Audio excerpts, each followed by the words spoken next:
हमको सिर्फ इस देश में एक ही घुसपैठिया नजर आता है जो आदरणीय नरेंद्र मोदी जी के रहम करम पे उनके साथ डिनर करती हैं। उनका नाम शेख हसीना है, जो बांग्लादेश की पूर्व प्रधानमंत्री हैं। वही तो एक घुसपैठिया है, भारत में है। हाँ, वो भारत में उनको आश्रय उन्होंने दिया है। ये जो जीत है, जिसपे सत्ता पक्ष के लोग जो इतरा रहे हैं, जो बल खा रहे हैं, ये ज्ञानेश कुमार के रहमो करम के ऊपर है। सुना है कि ज्ञानेश कुमार को बिहार इलेक्शन जिताने का इनाम मिला है, उनका प्रमोशन हो गया है। इस देश के लोकतंत्र को कमजोर करने का उनका प्रमोशन मिला है कि ये जहां जहां इलेक्शन लड़ते हैं वहां रोहिंग्या बांग्लादेशी घुसपैठिया आ जाता है। झारखंड में ये गए थे, घुसपैठिया आ गए थे, इलेक्शन हार गए, खत्म।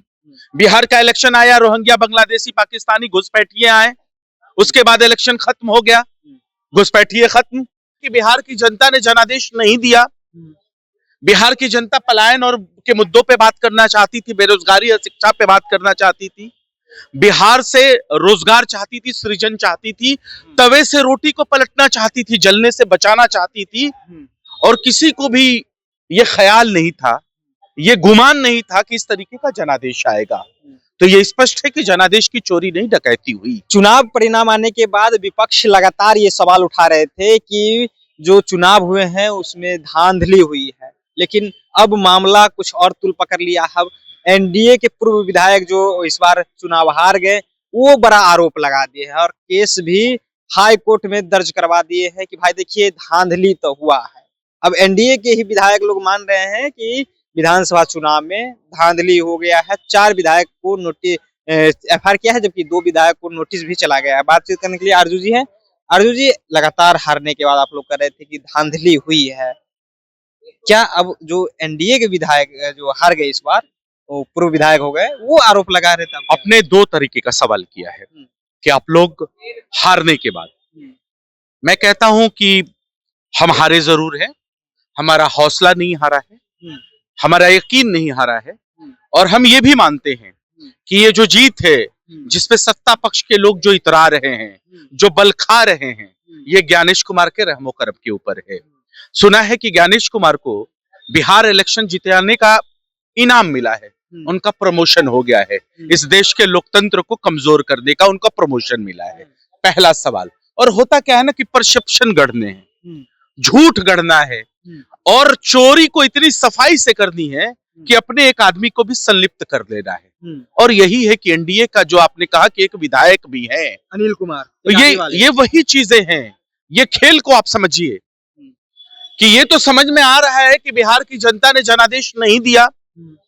बिहार की जनता पलायन और के मुद्दों पे बात करना चाहती थी, बेरोजगारी और शिक्षा पे बात करना चाहती थी, बिहार से रोजगार चाहती थी, सृजन चाहती थी, तवे से रोटी को पलटना चाहती थी, जलने से बचाना चाहती थी।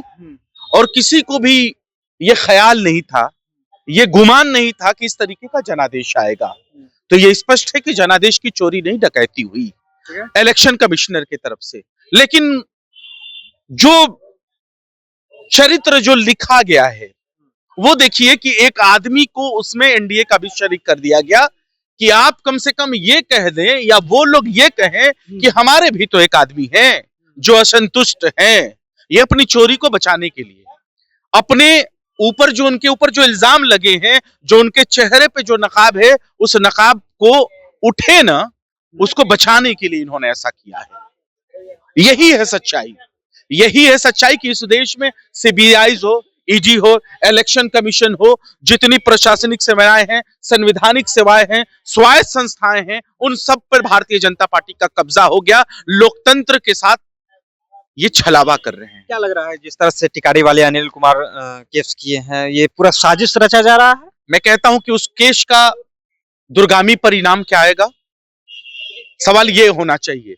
हमने ऐसे बहुत सारे केसेस देखे हैं कि उनके साथ गलत हुआ है, वो इलेक्शन इस तरीके से हार गए, लेकिन 5 साल तक जो जीता हुआ विधायक को विधायक बना रहता है, क्योंकि उन्होंने जरूर हाई कोर्ट में वो चले गए हैं। ये सारे जो पीड़ित हैं वो हाई कोर्ट में जाते हैं, लेकिन इसका रिजल्ट क्या निकलता है अभी तक तो मैंने नहीं देखा है कि किसी को जो जीता हुआ विधायक हो वहां से फिर से री इलेक्शन करवाया जाए या रीकाउंटिंग करवाया जाए। अब तो वो भी नहीं करवा सकते ना। 45 दिन के बाद सीसीटीवी का फुटेज डिलीट, एविडेंस खत्म। जब एविडेंस खत्म तो सजा किस हिसाब से? ये इलेक्शन कमीशन के ऊपर बहुत बड़ा सवाल है। आपको क्या लग रहा है कि जिस तरह से आप लोग गड़बड़ी की बात कर रहे हैं, लेकिन एनडीए वाले तो कह रहे हैं ना कि आप लोग जहां हार जाते हैं वहां ईवीएम का रोना रोते हैं, और जैसे झारखंड में जीत गए तो ईवीएम का रोना खत्म। मैं कह ये रहा क्या हूँ है? मैं कह रहा हूँ कि ये जहां जहां इलेक्शन लड़ते हैं वहां रोहिंग्या बांग्लादेशी घुसपैठिया आ जाता है। झारखंड में ये गए थे, घुसपैठिया आ गए थे, इलेक्शन हार गए, खत्म। बिहार का इलेक्शन आया, रोहिंग्या बांग्लादेशी पाकिस्तानी घुसपैठिए आए, उसके बाद इलेक्शन खत्म हो गया, घुसपैठिए खत्म। क्या वो बताएंगे एसआईआर के जरिए कितने घुसपैठिया निकले? इलेक्शन कमीशन बताएगी? एक भी बता देते नाम। हमको सिर्फ इस देश में एक ही घुसपैठिया नजर आता है जो आदरणीय नरेंद्र मोदी जी के रहमो करम पे उनके साथ डिनर करती हैं, उनका नाम शेख हसीना है, जो बांग्लादेश की पूर्व प्रधानमंत्री है। वही तो एक घुसपैठिया है। भारत में है। हाँ, वो भारत में, उनको आश्रय उन्होंने दिया है। इलेक्शन खत्म, घुसपैठिया खत्म। भारत सरकार बताए ना, गृह मंत्रालय बताए ना कि कितने बिहार में घुसपैठिए मिले, उनके लिस्ट को जारी करे। ये लफाजी झूठ प्रपंच ये किस लिए है? सवाल ये है कि हम इलेक्शन जरूर हार गए हैं, हमारा हौसला नहीं आ रहा। हम जमीन से लेकर सदन तक, सड़क से लेकर सदन तक हम ऐसे ही संघर्ष करते रहेंगे, क्योंकि बिहार की जनता जानती है कि ये जो इनका इतराना है, जो इनका बलखाना है, जो ये इनका इठलाना है ना, वह ज्ञानेश कुमार की मेहरबानी है। चलिए, तो जो गणेश कुमार का प्रमोशन मिला है वो गिफ्ट मिला है, गिफ्ट के तौर पे उन्हें प्रमोशन किया गया। लेकिन जिस तरह से अभी भी ईवीएम को लेकर के सवाल हुए हैं कि गणेश कुमार ने किस तरह से बड़े धांधली करवा के यहाँ चुनाव जीता है, एक भी रोहिंग्या निकाल करके सरकार या चुनाव आयोग बता दे कि एसआर जो किया गया था रोहिंग्या को लेकर के, कौन है वो रोहिंग्या? क्या बांग्लादेश की पूर्व प्रधानमंत्री शेख हसीना है जो नरेंद्र मोदी के साथ डिनर करती है?